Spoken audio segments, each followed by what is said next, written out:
Welcome to Whispers, everybody, on AM 1600 WKKX, the Valley's Watchdog. That was Pink Floyd channeling itself. I thought you guys did that to it. I saw you grin there for a minute. Wait a minute. What color are you? I have got. I am red. A horrendous headache. Lola needs a hug today, guys. So call in and give Lola some love. No. It is 8:06 p.m. here in downtown Wheeling. About 50 degrees outside. I'm Jordan Klein. Nick Queen. And Lola's over there being Lola. I'm sorry, you guys. It could be because you're wearing a Michigan hat. That could be. It's like screwing up my brain waves. That's what it is. I'm channeling Rich Rodriguez. But you'll notice I have on a Mountaineer sweatshirt with a Michigan hat. You're just confused. No wonder you've got a headache. You're like swayed both ways. Polar opposites going on. You're going to create your own black hole. You are Rich Rodriguez. Now we'll get some callers. Like, what? All right, give us a call, 304-214-1600. If you're out of the area, 1-866-514-1600. That's toll free. Tonight we have moon hoax action going on. This is going to be our first big conspiracy theory, thing. It's a guy from Australia who is pretty much saying that we never have been to the moon and that we made it up, and he says he has proof. So now this all started because we were doing another show, and the Edgar Mitchell show, and you start looking for Edgar Mitchell stuff. Yeah, Edgar Mitchell's an astronaut. Yes, so. Edgar Mitchell, the astronaut. And I think you had a video of him getting punched by somebody or kicked, or he kicked somebody. I mean, I heard they're really party animals, but... what happens is a lot of these moon hoax people will go up to them and try to get them to say they never went to the moon. And I know Buzz Aldrin, one of the astronauts... It was Neil Armstrong. Neil Armstrong, Buzz Aldrin, one of those punched somebody. And I think Edgar Mitchell might have kicked somebody. But, I mean, they just got so mad, these old men just, oh, you whippersnapper, and giving it to them. Whippersnapper. And I think there's even a video on one of the websites, moonmovie.com, and here it goes, astronauts gone wild. So, I mean, do they take their clothes off? No. I hope not. I haven't got this video, and I don't want to look at that. Well, I did find what pulled one website up. I don't know. I don't know if you guys were listening out in the other room, but it's BRAEUNIG.US/space/hoax. And it takes that, particularly that Fox documentary or whatever it was that Fox did a few years ago on whether it was a hoax or not. And it breaks it down, but Lugnut called in and he said they have highlighted see photo, see photo, see photo. Mm-hmm. And it talks about the pictures and the angles and all this other kind of stuff. Now, there was two things I watched. Saying that it was faked, or? Well, one's trying to argue the other point. Okay. It's, now, Mythbusters, which they had a moon hoax show where they tried to prove that, whether or not we did go to the moon, was it a myth? And now their conclusion was that we did go to the moon. They went and recreated some of the pictures. Yeah. And what they were saying was, sure, okay, we were able to recreate, the landing in this, on this big platform. He said, but that's not the point. What we're trying to prove is what they were trying to say, one of the things they were trying to say, and we'll talk to Jarrah about it, is that, if you have the sun coming from this way, the shadows are wrong. But what they proved was, no, the shadows would work. It would, all of this would work the way they have it. Another thing they were trying to prove was the footprint, the famous footprint left in. The moon hoax people were saying that would never happen. That'd have to be wet sand to do that. And they proved, well, the sand on the moon's different than the sand on a beach. Showed how, the granules would shift a certain way, but this stuff would hold together, with the gravity, all this. Yeah. And the waving of the flag, how in a vacuum the flag would wave the way you see in the video. Because it's on a, which is hard to do on radio, but imagine like a metal pole with one coming out to dangle it like a banner, and then the rest would go in. And the way the gravity, the vacuum is, it would wave a certain way. as opposed to what it would wave in, without a vacuum. But here's my thought on this, and I haven't chosen a side on this yet. But if you can recreate what's going on, like okay, the MythBusters, they built a set and completely recreated everything that was supposedly built on a set, and then said we must have been on the moon, right? So all they did was completely recreate everything they had to create to be faked. Yeah. Right, so which is once again, I can see where you're coming from, and I can see where they're coming from. One of the things they also tried to recreate was the way they walked, and Adam Savage dresses up in his astronaut costume and tries to imitate the walk, and he couldn't do it. With the gravity the way it is, it's the best way to walk, but he could not do it. He said there was no way on Earth's gravity. It's up for debate. I think I can maybe be swayed. It's going to have to be some heavy evidence. Well, I keep going back to Wag the Dog, and I don't know if you guys I've saw never seen that. Okay. No. It was back, I don't know, a few years ago. Dustin Hoffman was in the movie, and they made a war. They needed a diversion, so they got on sound stages, and they put together a war. But, of course, they were using green screens and all that kind of stuff. And so, but when you think back to the 60s, sure, it would be easy to fake it now, because you've got so much technology and computer-generated images and all this. Back in the 60s, they didn't have that. Mm-hmm. So, it puts it in a little bit different light. Could they actually have faked some of this stuff just on a sound stage with the technology they had back then? And they're saying they went to the desert, I think, and, set up this, probably right near Area 51, of course. But, where else are you going to do it? Yeah, let's get authentic. But now, I would believe more, and I was listening to you guys talk about it earlier. Maybe it wasn't you, maybe it was George Kellis, about, he said that he believed JFK conspiracy. He believed that it was just Lee Harvey Oswald. Yeah. I'm one of those people, I would believe that, I don't believe that it was necessarily him. That's something that I would put a lot more. It was a second gunman. I think there has to been one. But this, it's going to take a lot more.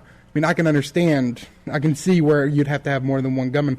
The bullet just doesn't move that way. It's, so, exactly. Yeah. And Lola has taken her finger into the air and did circles for the radio listening audience that doesn't see us on video. I'll do it in the camera. Yeah. So all they see is your finger up like this because it's a 10-second delay. So you have to make it 10 seconds. So. Watch for a while, guys. So, I don't know. Do you think you can be swayed, Lola? I am walking into this with a truly open mind. Did I believe it when it happened? Yes. Now, my grandmother, no. But she was 80. She wasn't about to believe anything like that. But there are an awful lot of people that are older that really don't believe it happened. I can understand also that we were in a Cold War, that we were one-upped by the Russians by getting, they got Sputnik up, and we had all these different problems, and then all of a sudden we get to the moon, So I don't want to take anything away from the astronaut if they did, but at the same time, do I trust the government? Sometimes it's kind of hard. Well, that's what Todd and I were talking about too, and I said, why all of a sudden, in the last 60, almost 70 years, all these conspiracy theories are out there. Every single major event that has happened in this country and in the world has had some conspiracy theory surrounding it. And I think it's because we have a real distrust of our government. We don't trust them with the information. We don't trust them with the knowledge. Well, it started with the JFK assassination. But somebody it's hard to swallow some of that stuff. And then you have Lyndon Johnson with the Gulf of Tonkin incident. That was all fake. And somebody called and actually said that he thought it started with the JFK because that was true first real. Oh, what was the word he used? I can't think. Televised or no. Controversy that hit this country was that election rigged or not? With the Texas votes and Lyndon Chicago. Johnson. Chicago. The Chicago I've read something about votes. Texas also maybe being a little bit of you had a little bit of problem there too. So Chicago people dead people were voting. So, we should talk about that one day. Gee, didn't that just happen? Oh, oops. Was I supposed to not say that? Well, that's the end of the trail. I mean, you go all the way up to 9/11. Some people say, there's... That they were drones, and Yeah, I mean, we blew up our own trade centers. And I just signed or booked somebody to come and talk about, covering up UFOs. He's a Navy, been in the Navy forever, and he says, that the government's covering that up. And, you can't believe a lot of stuff, and it's all out there, and it'll keep us on the air. So that's a good way of looking at it. There we go, All right, can we take a quick break and let's get Jarrah White on the phone? We got a calling card on this one. He's coming from all the way from Australia, and we got to make sure we can get a hold of him. So if you have any questions, though, call 214-1600 or 866-514-1600, wherever you are in the United States. Maybe even Canada, Britain, Australia.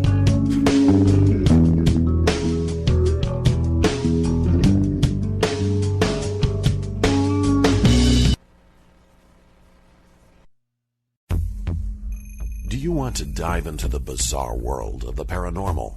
Do ghosts, UFOs, or the supernatural amaze you to the point of wanting to learn more? Then you need BVRN, the Black Vault Radio Network.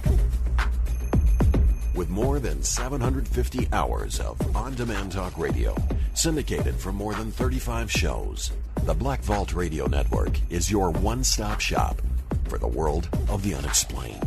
Check us out and tune in 24 hours a day. www.blackvaultradio.com.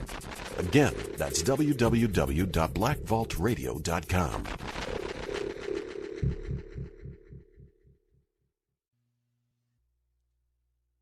Over recent years, the traditional office has become more of a touchpad than a daily destination. Long gone is the reliance on a landline to work away from the office. More people are performing work from home or other locations thanks to technologies like GoToMyPC that let you take your office wherever you go. With GoToMyPC, you have freedom from the office, enhanced work-life balance, and increased work flexibility. When choosing a remote access service, you need to make sure it's easy to set up, easy to use, and affordable. That's why you need GoToMyPC. And you can try it free for 30 days. For this special offer, go to mypc.com/techpodcasts. That's go to mypc.com/techpodcasts. Take your office with you wherever you go with GoToMyPC.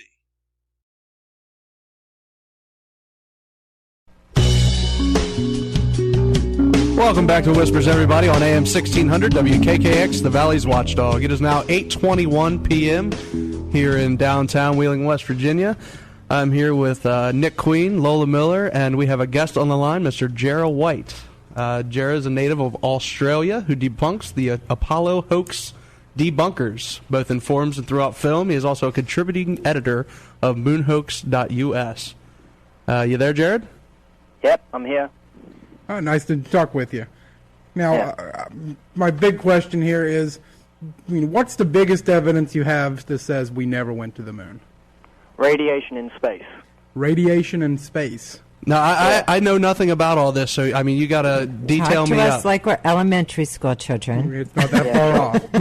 Okay. Well, basically, around the Earth, we've got what's called the Van Allen radiation belts. See, the Earth has this magnetic field, right? And these belts are formed by trapped charged particles. Trapped charged particles, they're the radiation, you see.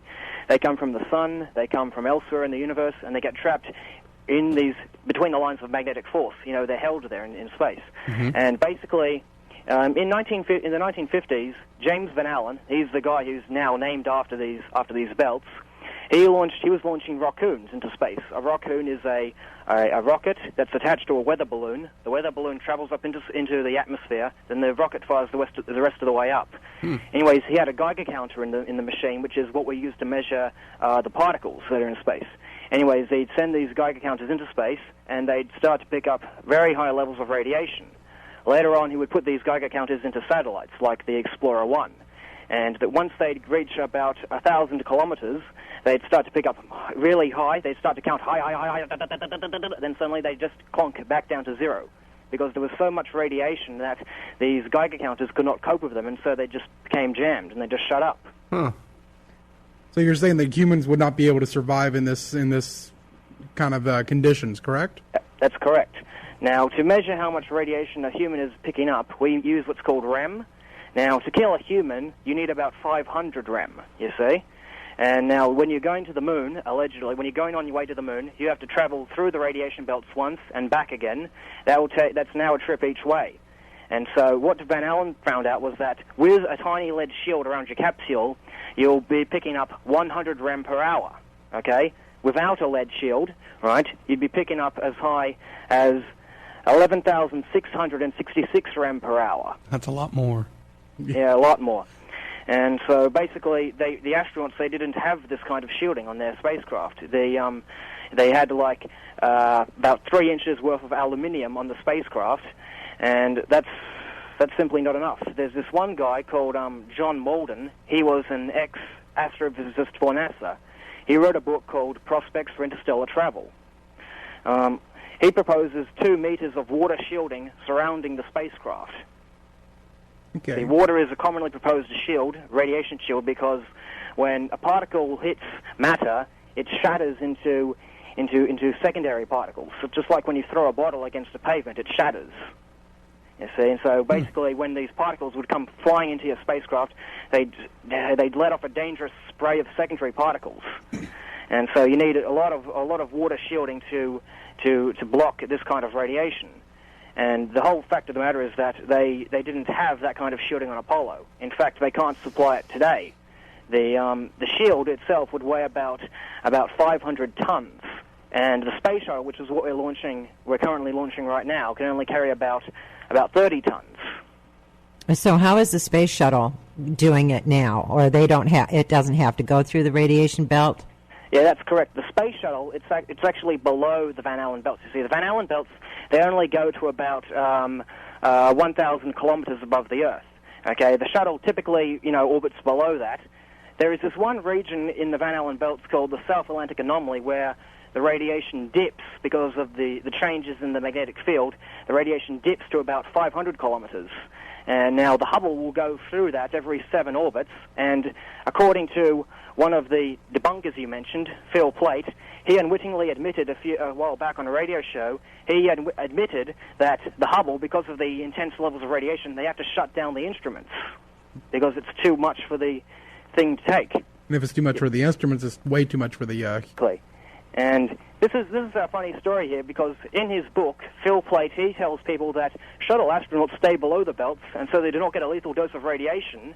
Yet now Phil Plait claims, everyone has been in there now. So he can't even get these stories straight. And, of course, radiation doesn't just affect the human body and also instruments. It also has an effect on film. If your readers are listening, some of you might remember the author Eric J. Chason. He wrote a book called The Hubble Wars, which was a book about the Hubble Space Telescope. On page 75 of this book, he features this photograph taken aboard the Hubble during a passage through the South Atlantic Anomaly. And it's so cluttered full of streaks due to these cosmic rays, hitting the CCD chip. There's so much radiation that it looks like a snowstorm.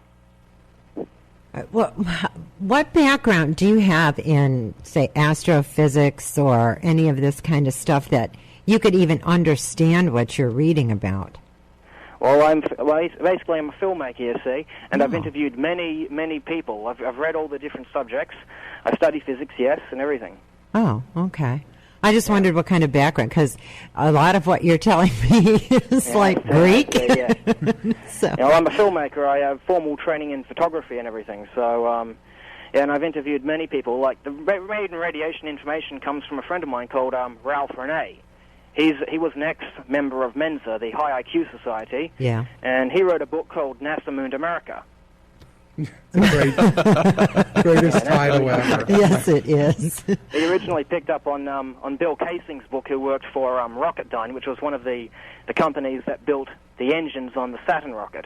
And Renee picked up on Casing's book. He had the inside knowledge. He was the one who blew the whistle on the government in the beginning. And Ralph Renee, he blew the whistle on, decided to expose the moon hoax after they decided to use his name,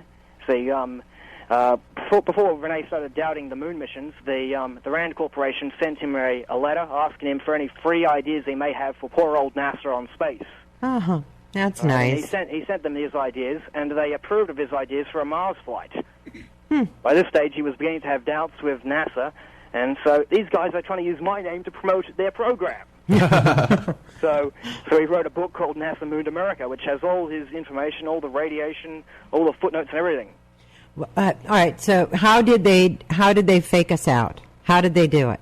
Because I keep referencing that movie, Wag the Dog. I don't know if you've seen it, Dustin Hoffman, where they actually stage a war on sound stages, but this is like in the 90s, so you've got green screen and computer generated. How did they manage to do this in the 60s? Well, what they did was they filmed it all in a studio environment. Like you've got sand all over the floor, to look like moon dust kicking up, and they filmed this stuff in the studio. And then here's the interesting thing: when they broadcasted it to the world, they filmed it. They had to film it off TV screens. They didn't just give it the raw stuff that they were allegedly receiving from the moon. They just filmed it off the TV screens and then gave that to the public to see. And of course, the footage that they got from Apollo 11 was already grainy and black and white and pretty terrible footage as it is. Yeah. This just worsens the problem. And so what they did was, while they're filming this stuff, they were suspending the astronauts by wires, to relieve them of their weight somewhat, and then they just slowed the film down to about 67% normal speed. Huh. Now, how do you know that they were on wires? Like what? Well, for starters, right, they have the way they seem to dangle. You can tell that they're on wires, right? And what we did was we sped the footage up to about 33%, and we find out that suddenly they all seem to be moving normally, like as though they would be on Earth. And now, do you on your channel, which I've linked to off of our website, you have a YouTube channel where a lot of your videos are. Do you have a video of that on your channel? Yeah, that's correct. I have one of my videos is called One Giant Leap, and it discusses this. I also have this other one in which I took a clip from the recent Mythbusters program. Some of you guys might have seen the program in which they tried to debunk this thing. But the Mythbusters, they botched their experiment. The argument is that these astronauts were suspended by wires, and then the footage was slowed down. The Mythbusters did it separately. Suspend by wires, slow motion and the wires separately, so it was dreadful. So what I did was I took the footage they have of their wire jumps, slowed that down to 67%, then compared it with the actual footage that we have in Apollo, and what do you know? A near-perfect synchronization. Well, that'll have to be one. I didn't see that one on your site. I'll have to look at that one. That would be interesting. Now, I remember Jordan, when we were first contacted the Moon Hoax site, he was showing me a video where you said that it seemed like they dangled. It looked like one of them was jumping or stepping, but he wasn't even touching the ground yet. And he was that's correct. That clip comes from David Percy's documentary. I think the astronauts you're referring to is Charlie Duke. He was on Apollo 16. They're suspended by wires, and if you look at the footage, this comes from David Percy's documentary, which is available online on moonmovie.com. You can see that Charlie Duke, he seems to dangle above the surface without significantly jumping off the ground, like as though the wire is lifting him off the ground, just sort of dangling him there. I have got to see these things. This is really intriguing me.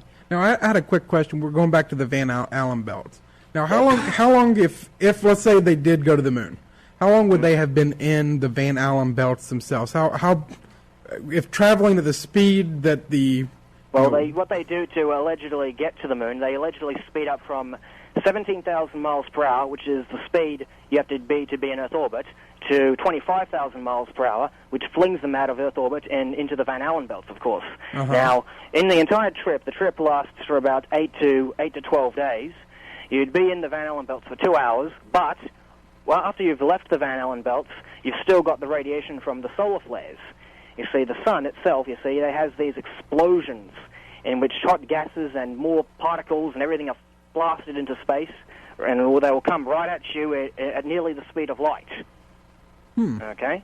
Okay. And Now, you hear these claims online that, all the flares that were during the Apollo missions were minor, therefore they caused no damage. Well, there was about nearly 1,400 flares during the Apollo missions, and what these quote, debunkers fail to mention is that as early as 1963, NASA had released a book called Astronautical Engineering and Science.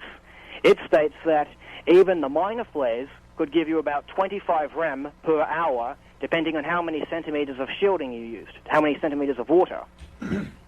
Like a low-energy flare can need as much as 2 to 30 centimeters of water just to reduce the dose to about 25 rem per hour. And remember, there's hundreds of these flares going on, and you need about 500 rem to kill you. In fact, on Apollo 16, whilst they were traveling to the moon, this was on April 17, there was this one big flare that exploded. It lasted for 3 days. There are 72 hours in 3 days. Now, at 25 rem per hour, and this flare lasting for 72 hours, you'll be getting back with about 1,800 rem.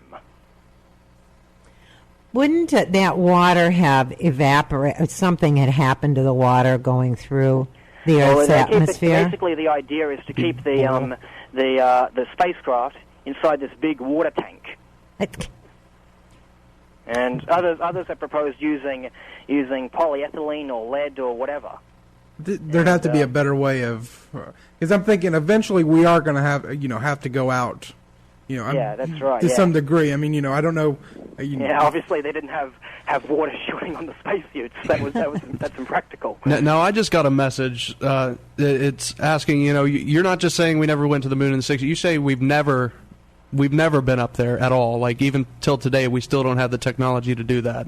We've correct? Never been to the moon. We've been in space, below the Van Allen belts, of course, but we haven't been to the moon. Okay, and a second question to that was, why did we send a teacher, to go up there, which, inevitably ended up in an explosion?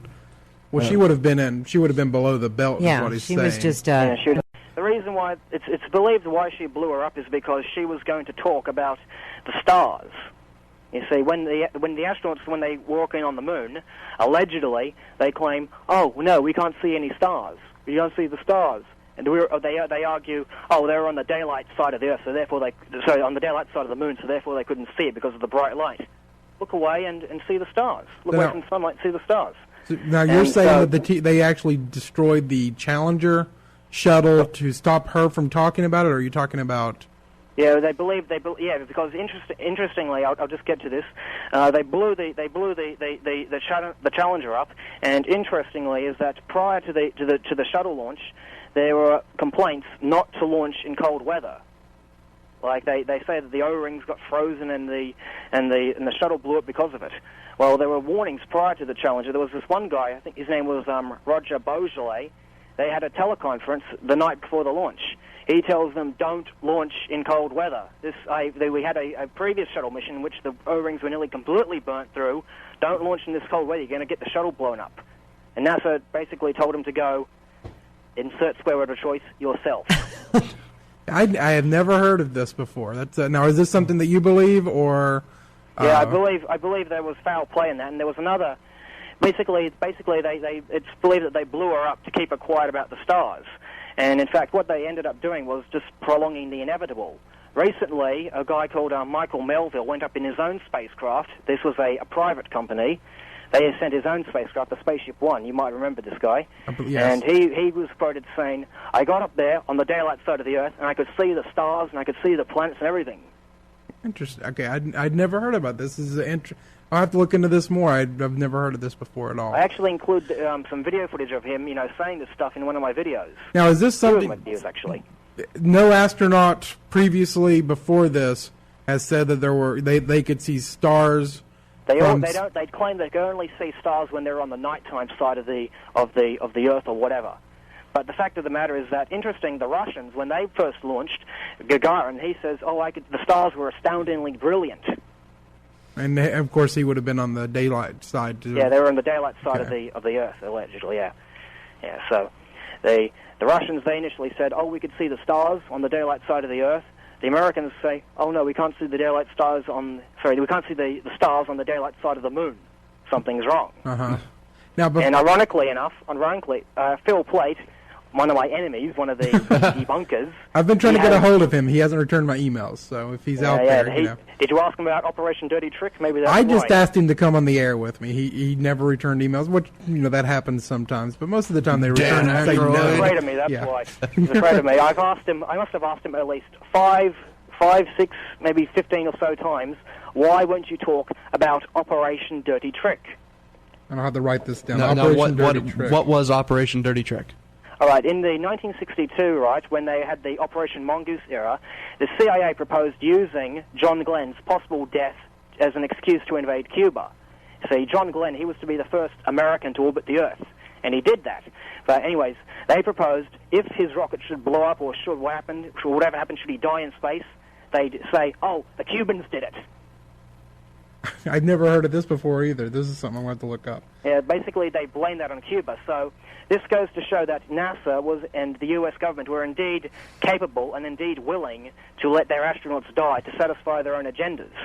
Now, I had heard somewhere Apollo 1, which, of course, tragically burned on the... Yeah, I'll get to that just a moment if you want. Okay. Basically, I've asked Phil Plait a million times or whatever to talk, why won't you talk about Operation Dirty Trick? And he runs off with his tails between his legs. I even offered to show him the document, and he doesn't want to see it. He doesn't reply to me. Oh, no. And so you asked her about the Apollo 1 fire. Mm-hmm. Okay, here's the story. The Apollo 1 was to be the first manned orbit of the Apollo capsule. This was just going to be an Earth orbit flight, and Grissom, he was selected to command this mission. Now, Gus Grissom, he was NASA's first astronaut to return into space. He had flown the Mercury, then he flew the Gemini. Now he's going to be the first to fly Apollo. Anyways, he was very, very dissatisfied with the Apollo capsule. He didn't believe that it was going to work, and in fact, just days before he died, he plucked a lemon off his tree and hung it on the spacecraft.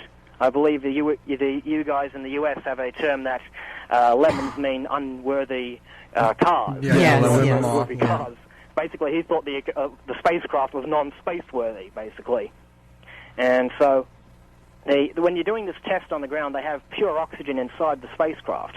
Now, what we're currently sitting in right now, the air we're in right now, is about 14.7 pounds per square inch, and it's a mixture of nitrogen and oxygen. Now, these guys inside the capsule, they were sitting in 20 psi pure oxygen. And now, NASA, they had done many, many tests before this Apollo 1 incident, in which they have oxygen chamber tests, and these were only at about 5 pounds pressure, right? And each one of these tests would turn into a disaster. Like one of them had an incident with a light bulb, in which spark got loose and the chamber went on fire, an asbestos blanket caught fire, and two people died in one of these previous incidents. Oh, wow.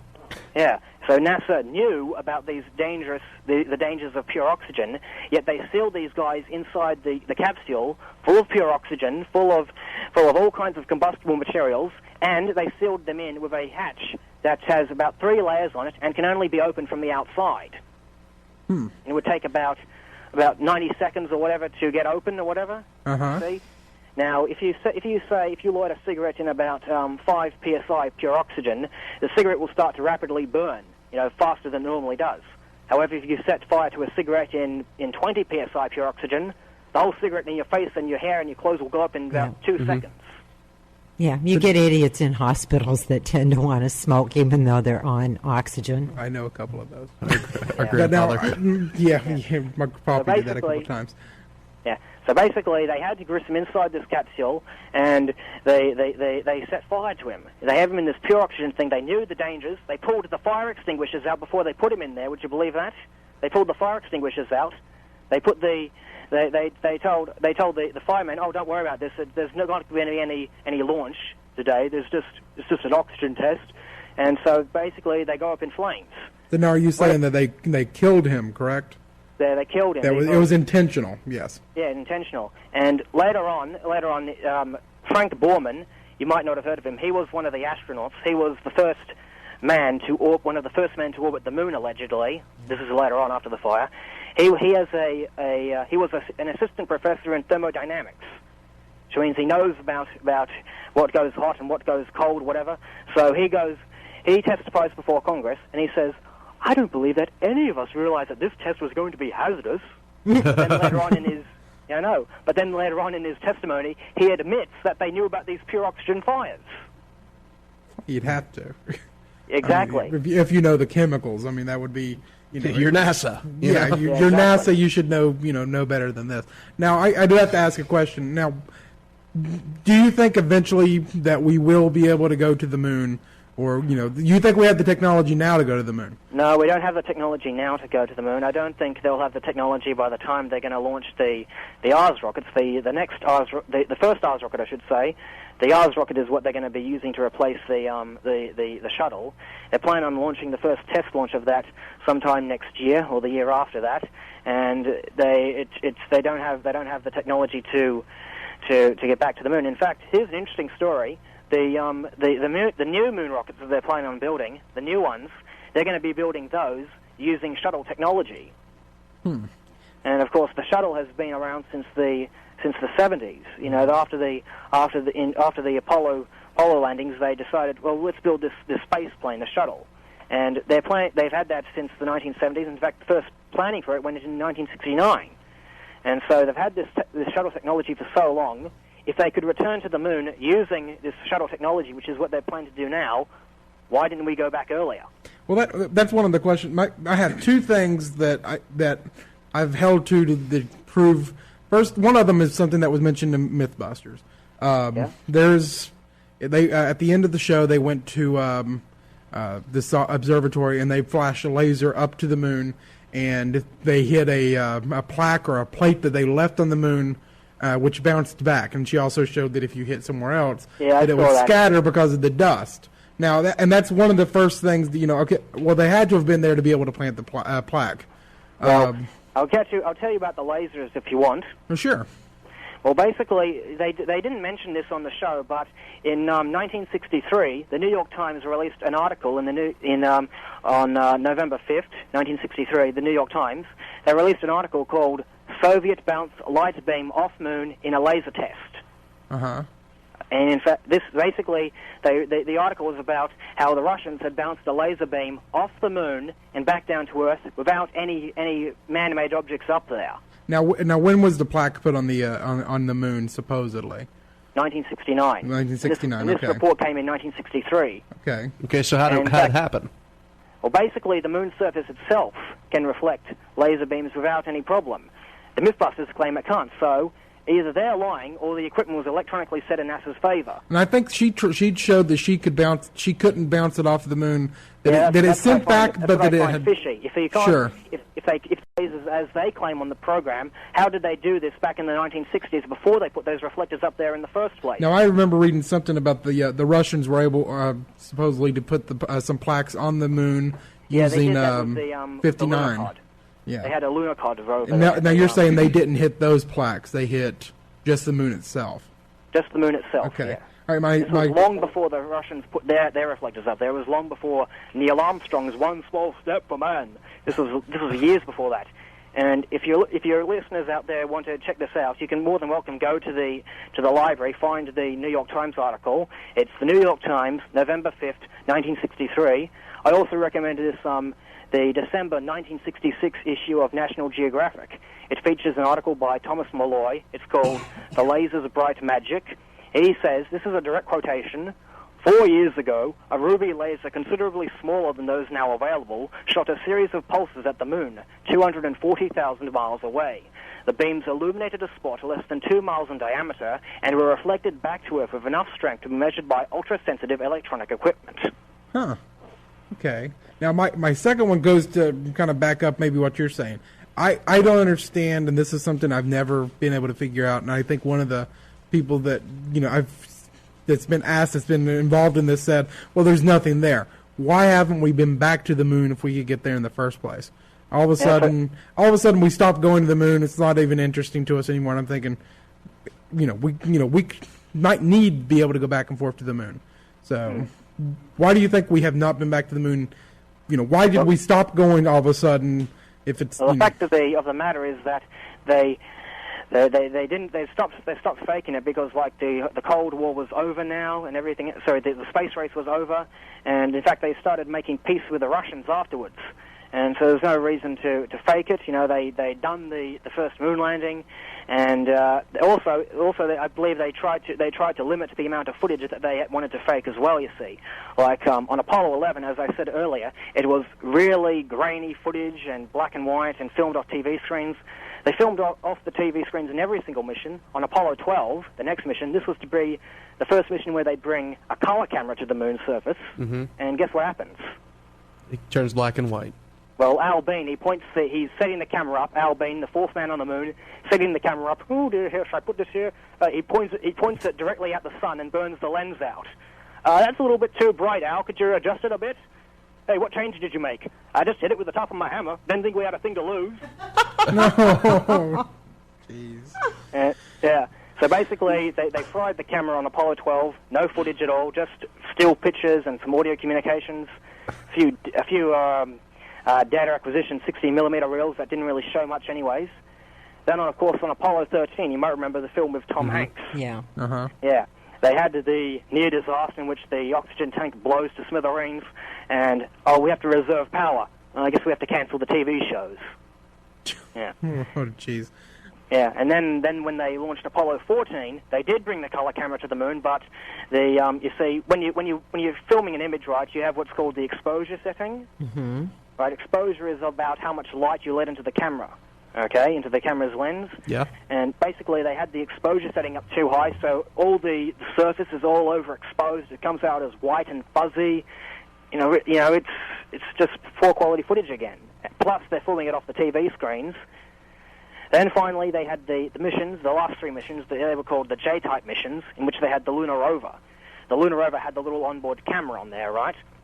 And the thing is, right, they only film the moonscape. They'd only film their activities on the moon after they finished driving. Like there was no, they didn't record any videos of the lunar rover traveling for miles and miles and miles across the moonscape. There would just be audio communications.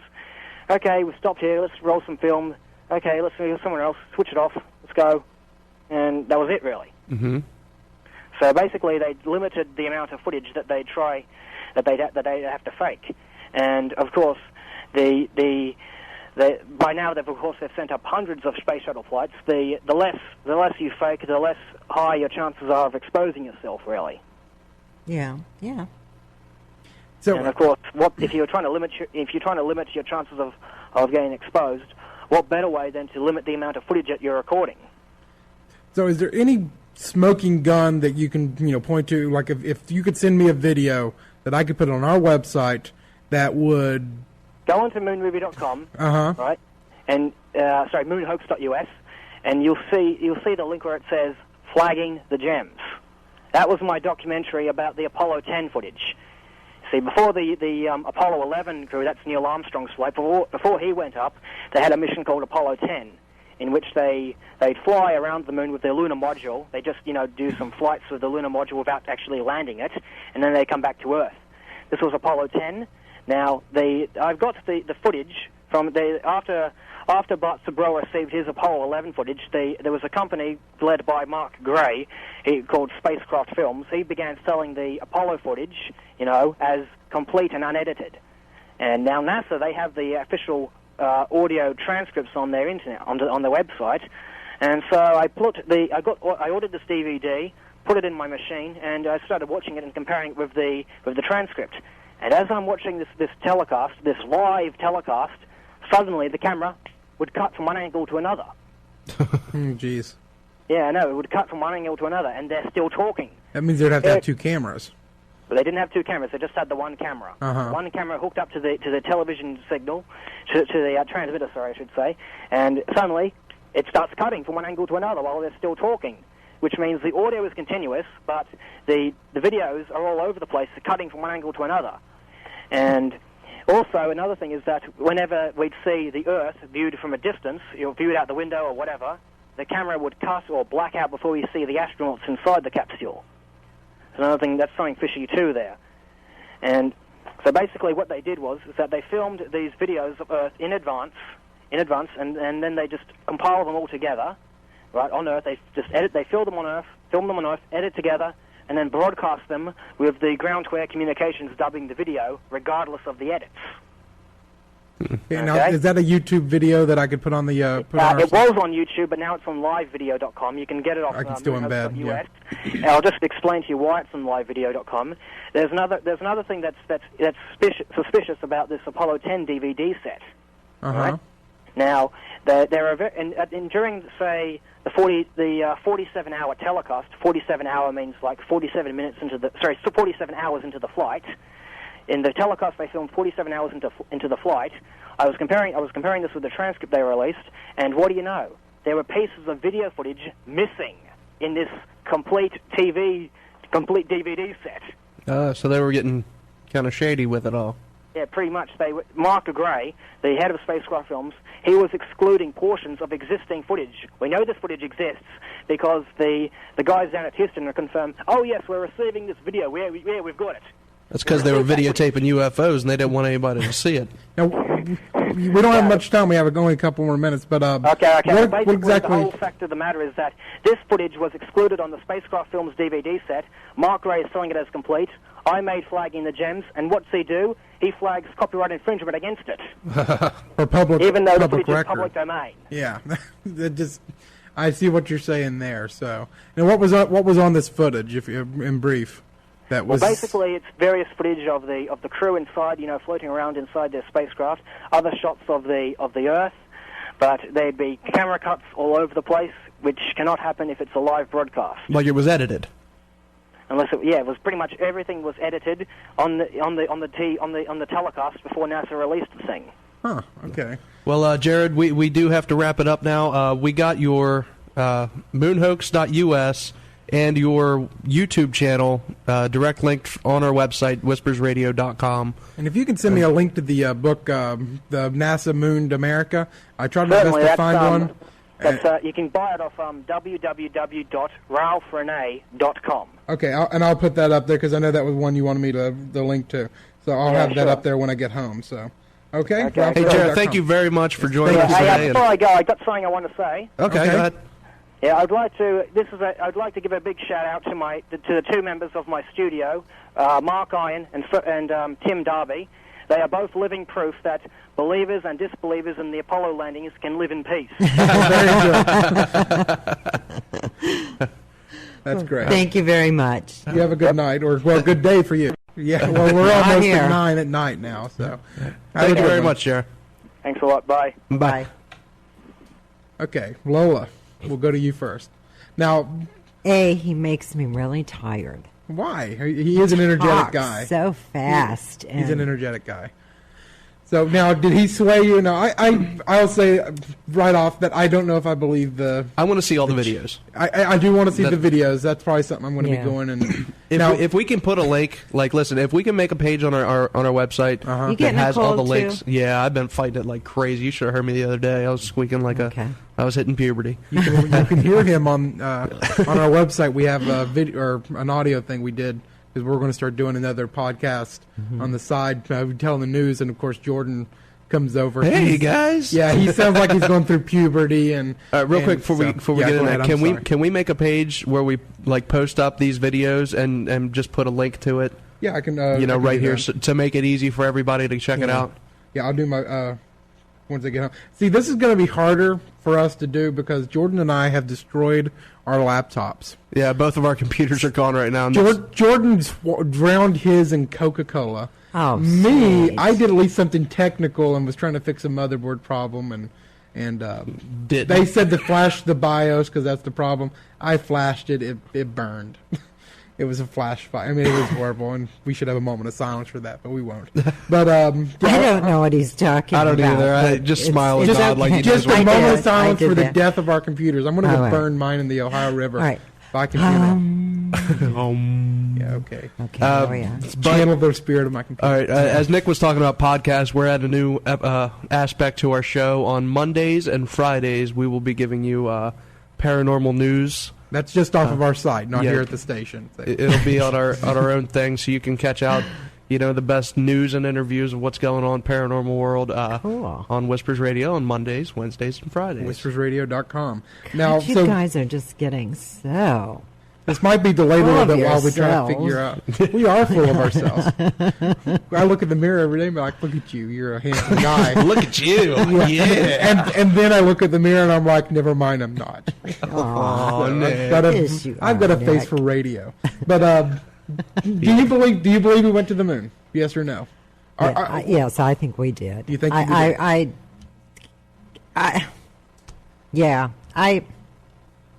I don't know what Is he's there any- talking about with these radiation belts. Well, I can see what he's saying. I do know that is an actual. I was reading Bad Astronomy. That's Phil Plate's website. He said that we go. That his defense against that is that. Sorry, I went away from the microphone. That we go through the belt so fast that there's no lasting effect. And kind of like if you run your hand really quick through fire. yeah, and that's what he's saying, that we travel through it so fast. And and I can see maybe both sides a little bit, and I'd have to read about it more because it's a big idea. Call Stan Friedman up, see what he... Stan Friedman, we should get him on the air. Like, tell us about that, and we just let him go, and we'll Next week we'll have... Yeah. But I'm gonna have to look at the videos. Some of the videos. Now, one of the theories, and I wish I'd had a chance to ask him, is I've heard that we went to the moon, but we also videotaped it here because Like as a They didn't know backup. it as a was gonna backup. happen. Or- I heard that too. Yeah, and I've heard that one, and that one might be easier to believe, but I don't know. If Jordan, yes, no, Yeah, what we do you go think? with- I'm a warm-blooded American. I think that we went to the moon. I want to trust, but I want to see those videos real bad to sway me. I like a good conspiracy theory. Me too. We should get the JFK people. All right, Nikki, What who we about got? you, Nick? I might lean more towards, like I said, that we went, but we faked the actual video footage, and I think that but then it's kind of wishy-washy, and I don't want to. I want to see the videos. Me and Jordan are going to get some popcorn, watch the videos. Who we got next week, Nick? Next week we have Sherry Break Rico. We're going to hit local. We're going to talk about the pen. The pen. She called me. We were canceled. We could not go into the pen. And Lola's going, shoo! I am not. I really She wanted was to go. scared half to death of going into a dark place. The with us. pen double booked that night. So, Oh, man. So do we have a date? We are Maybe? going. not we're yet. gonna- I asked her when we could redo that, but Sherry's going to be sharing just Sharon some history on the Sherlock. pen, some of the paranormal goings on here in in the the pen in Moundsville. And we want your stories. You can call in, and we have some more stuff to give away if you call us with a story next week about the pen. So we got some movie tickets, I think, and some other stuff that I don't know. Man, and see, it's going to be cold this weekend, too. That's all week, last weekend. I was just thinking, oh, my goodness. And my sister kept saying, you better wear thermals, and you better wear boots, and you better... I was going in shorts and a t-shirt. You were not. We'll get you in there, Mock the- Lola. Well, yeah, no worries. We're taking you on a ghost hunt. I think we're going to try to plan something next year, and we've talked to John about it a couple of times, that we're going to try to plan and try to get everybody from here that that's not Yeah. a chicken. So The maybe Kersagas brothers. the Kersagas brothers, drag the Kersagas brothers Them. through You the. couldn't get them. There isn't enough people here to pick them up and carry them in there. They'd be squealing like little boys. Their little feet would be going trying to run away. Jordan be right behind them, videotaping them. Yeah. Oh man, I was honestly though. I showed my family when they were here. I put that special, the Ghost Adventures, Adventure, and they're just looking at me like, "You are out of your mind." Oh, those people jumped at everything. I swear. It was, well, part of that was for camera. Nick effect. jumps at everything. So I do not. I jump back and I get into a defensive position and be like, "Come and Yeah, get like me, this, Ghosty." like this. Oh. I walk through and go, "Here, Ghosty, Ghosty, Ghosty." Just, Well, I wouldn't have been so bold as to say the nasty things that guy was saying to yeah, him. he was getting. Don't tempt the evil spirits. Get back in your cell. And that's what my sister was saying. It's one thing for ghosts. It's another thing for really evil Well, I mean, you look at what they did. Those are murderers. Yeah, I'm gonna tick off a murderer, and then he's gonna follow me. First thing he does, he walks in and says, "I'm the new warden." I'm thinking, "Oh, dude, you're dead." Yeah, I was hoping something really bad would happen to them. I wanted to so see arrogant. videotaped proof of him getting lifted into the air and be like, "I believe." The place is scary enough when there's 40 people in there and it's dark. Yeah. If you were walking around really by yourself, those guys, because they didn't have flashlights or anything, they were just going off the lights off the camera. Just the infrared lighting. Yeah. He was running into walls. I wouldn't do that. I get creeped out if I don't have my bedroom light on when I turn off my TV to walk to the bath. Well, see, Jordan was in. No, if I remember these this are the guys that were going to protect me. Jordan was in North Hall. Didn't you have the recorder turned off beside you? Yeah, I thought I was going to be a big man, so I turned off all my equipment that had lights, and I started walking. It's the area in the cells where it was all caged. It was Red Snyder's cell. It had Aryan Brotherhood written on the wall, and here goes. So I'm I'm a man. So I turn off all my lights and I start walking down, and all my meters start going off halfway down the hallway. And this is a separate incident. You went and sat in Red Snyder's cell, and you're like, "Come on, Red," and you're all talking big and bad. The recorder turned off beside of him, and so they just don't do that. No, I wouldn't. And I had it so. going, and Nick goes to check, and he's like, the recorder's off, and I'm like, what? So Jordan learned a lot that first time. And right after that's when I went to take it off down the hallway, and all my meters went off, and I turned around and went, Nick, and I start running Jordan back. is a firm believer in the buddy system now. So. That's why I tell people, don't go anywhere alone. You just never know. So, You guys are too funny. we're crazy. Yes, you are. All right. Well, It is time, young man. We're overtime. So. All right. Till next week, everybody. Remember, don't be afraid, only believe.